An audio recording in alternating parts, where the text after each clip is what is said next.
ought to be in pictures. You're wonderful to see. You ought to Hello be and in welcome to the pictures. show. My name is James, with, as ever, my friend Steve, and we are doing our 95th Academy Awards results breakdown. That's right. It's James and I's reaction. You know the drill about subscribing, but I'm not going to go into a whole lot of details about that because I want to go right into giving a reaction to the 95th Academy Awards. James, initial thoughts? Not too many surprises, to be honest. No. You know, I think going in, it was very much a question of how many awards is Everything Everywhere All at Once going to win. They came away with 7, and by and large it was in the categories that we predicted as a sort of best possible outcome. So yeah, we'll get into the individual wins in a moment. I think the surprises for me certainly came lower down the ballot. All Quiet on the Western Front performing better, and then the shutout of Elvis and Banshees of Inisherin. Yeah, I just got to go. If you go to our predictions, I went out on a limb on a couple All Quiet on the Western Fronts that paid off pretty well on that. I was feeling pretty good with myself at certain points during the broadcast. Yeah, I mean, I think I picked 3. I gave it 3 ahead of time, and it got all 3 of those. You know, international feature, cinematography, and score.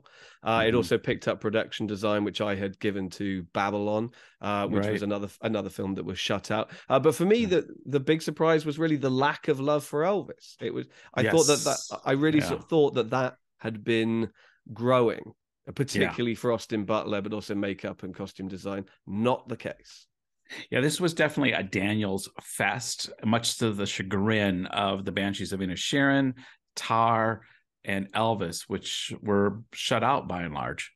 Yeah, I mean, it's interesting when you've got a sort of a Best Picture. You've now got 10 Best Picture nominees. 5 of them went home empty-handed, and that is kind of quite rare now.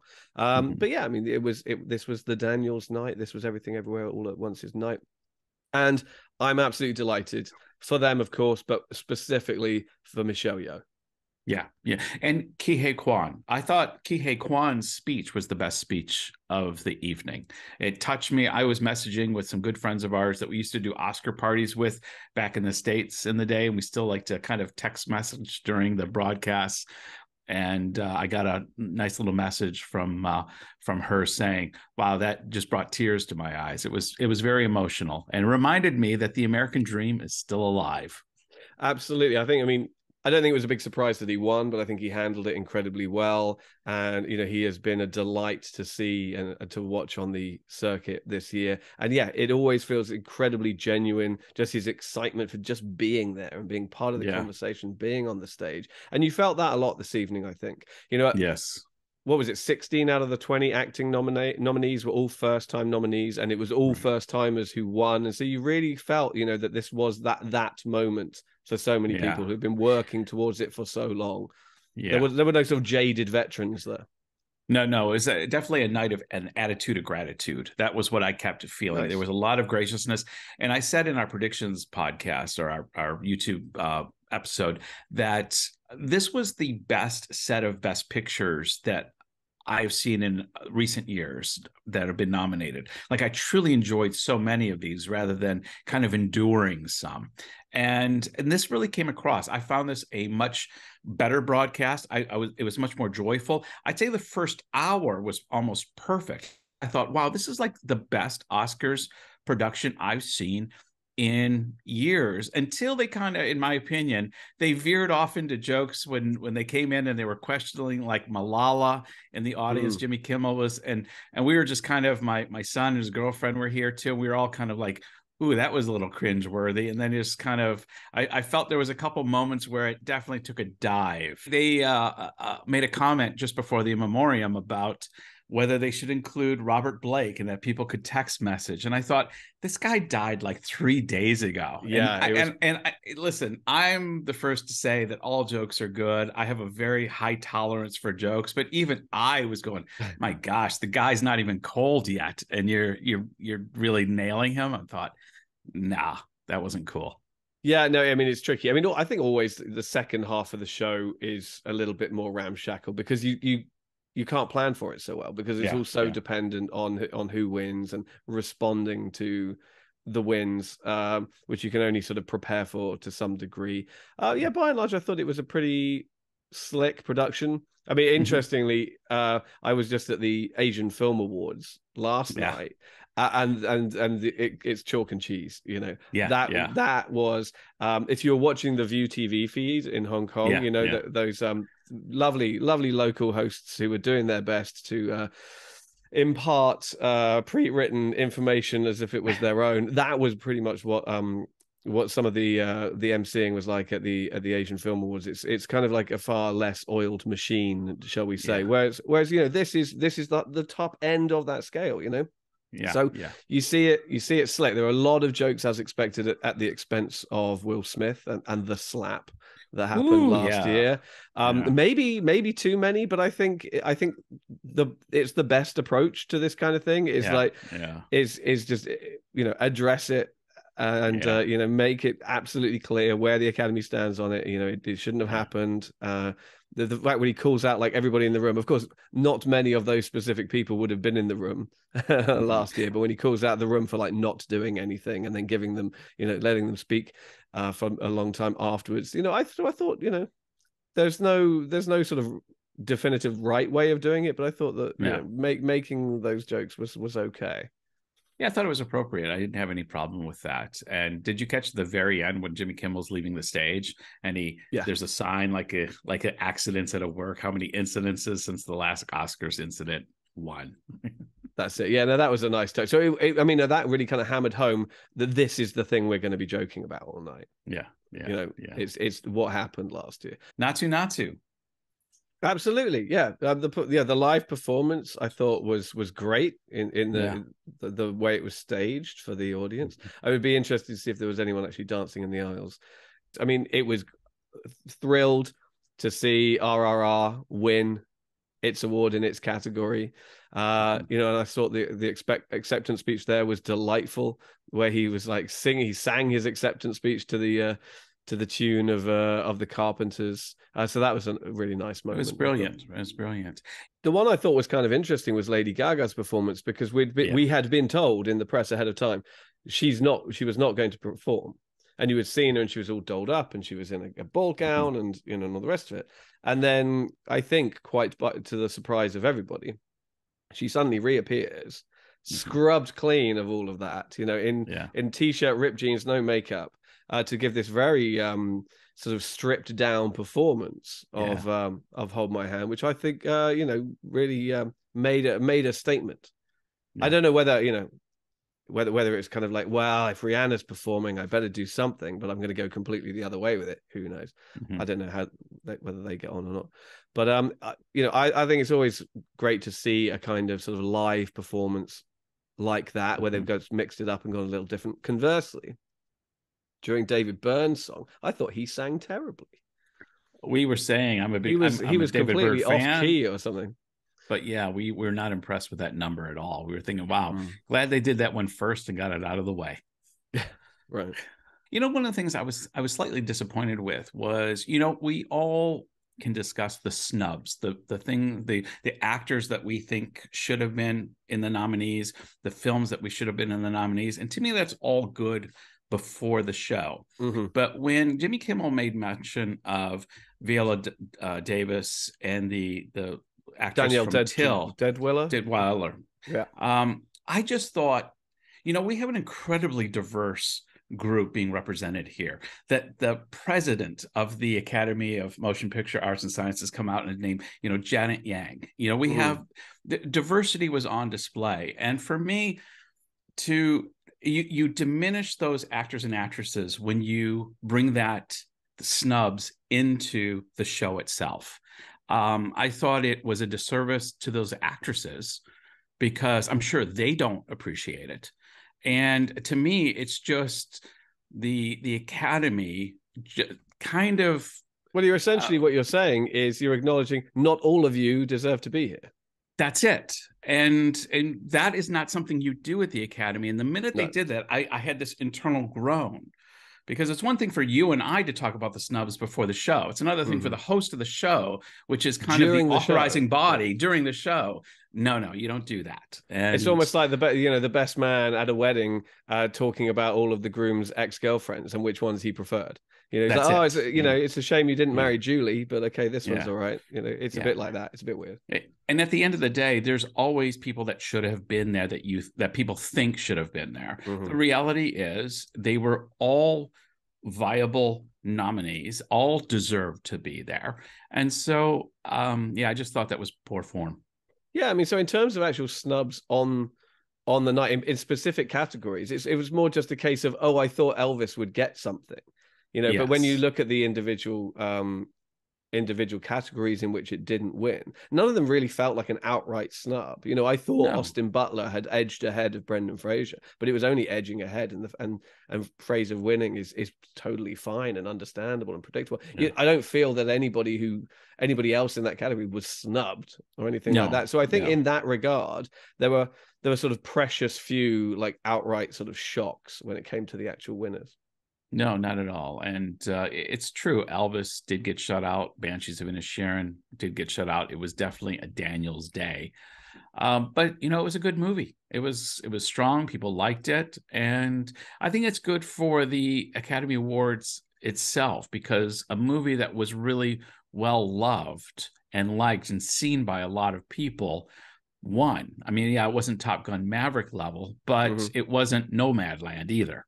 No, it was a popular movie that a lot of people have seen that also ticks the boxes in terms of, increased diversity and representation and all the rest of it. Mm-hmm. And it's also like an indie movie rather than a huge sort of studio juggernaut. So I think it's kind of like the best possible winner in order to sort of satisfy as many different quadrants as possible.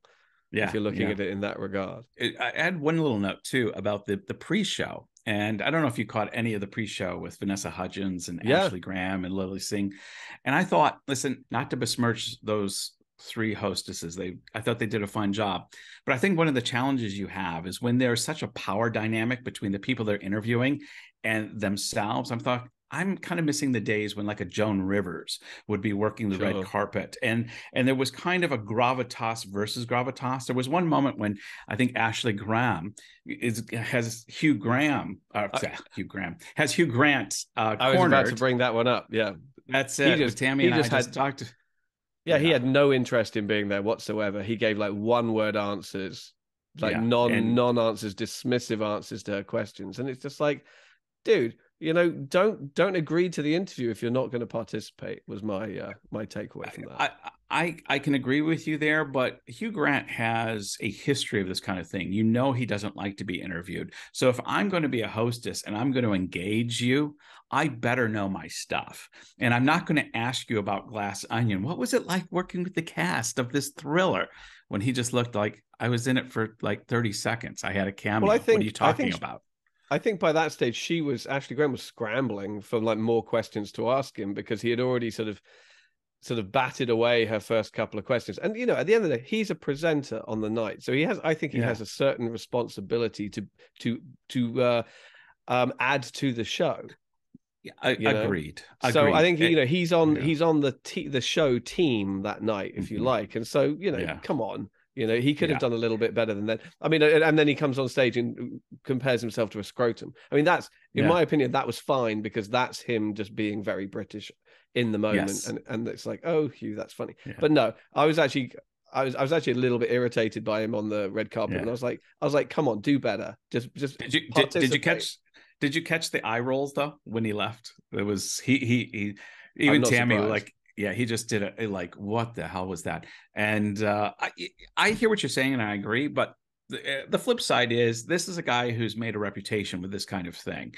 Mm-hmm. I would be very hesitant as a host to engage Hugh Grant unless I was really prepared to spar. It's like going at tennis with John McEnroe and then kind of realizing, oh, this guy flips out a little bit. He has kind of that, he's had a notoriety for being this crusty interviewee. And it comes back to my initial suggestion is, you've got to get sometimes folk that have their own gravitas. And I realize, obviously, you got these young 30-somethings. They're trying to appeal to a younger demographic. And I get that. But then I also feel sometimes it's lost when a young 30-something is interviewing a veteran of decades. It's interesting. I mean, I don't place the blame on like Ashley Graham in that circumstances. I mean, if anything, it's the publicists on both sides around them, sort of either pushing Hugh Grant in front of the camera, going, "Come on, you need to do one of these," or it's the producers on the red carpet just hauling in the wrong people. I thought actually in the moment Ashley Graham did a great job, because she was being given absolutely nothing, and I think she let it go as long as she could, and then she was like, "Well, thanks, but okay, well, we have to move on now." And she didn't let it phase her, because her next interview, there was no hint that she'd kind of got unraveled by that. And I agree. I mean, Hugh Grant could have been nicer, but he's British. I mean, come on. I don't expect Brits to be, he's not American. Americans are nice. You got the crusty Brit. What are you gonna? Well, there you go. Had it been me, however, I would have just been a little more polite.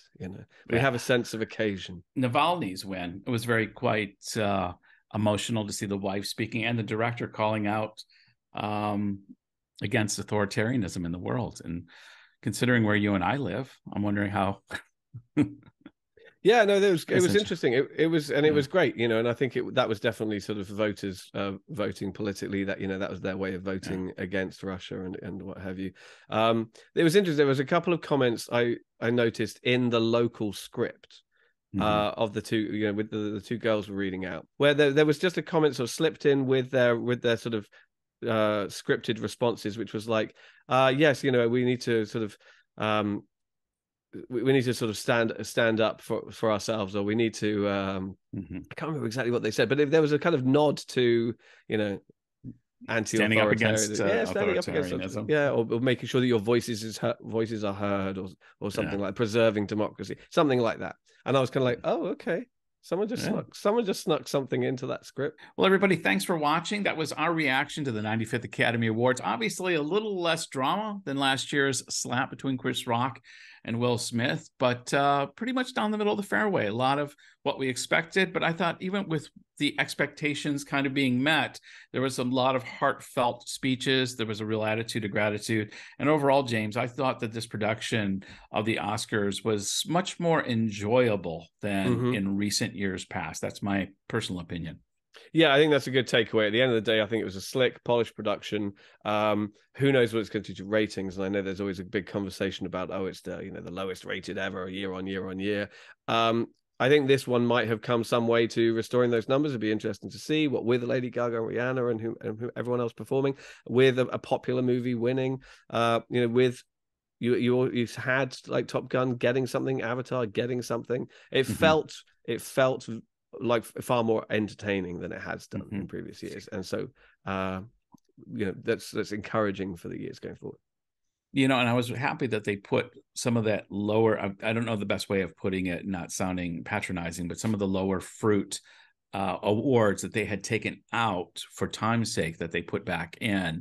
And I think there was a real acknowledgement by the Academy and by the creative forces at work that we need to, it's not just the Tom Cruise, Top Gun, everything everywhere all at once, but there are some great filmmakers making some great work. And one of the things I liked about seeing those maybe lesser known, lesser visible categories acknowledged is it really got me thinking, I need to be watching those. I need to catch some of those. And I'm going to make even a better effort for the 96th Academy Awards of watching some of those prior to our predictions.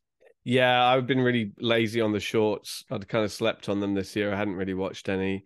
They can be hard to find. They're making it easier for people to see them ahead of time. So that's the challenge sometimes. Yeah. Absolutely. But also, I think one of the time-saving mechanisms that they implemented this year, which worked, was it pairing up a lot of the categories.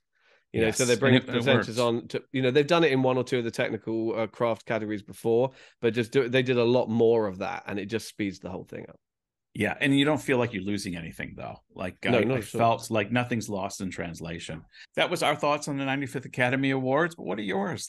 Let us know what you thought about the pre-show, the show itself, who should have won, who got snubbed. We'd love to know your comments in the boxes below. James?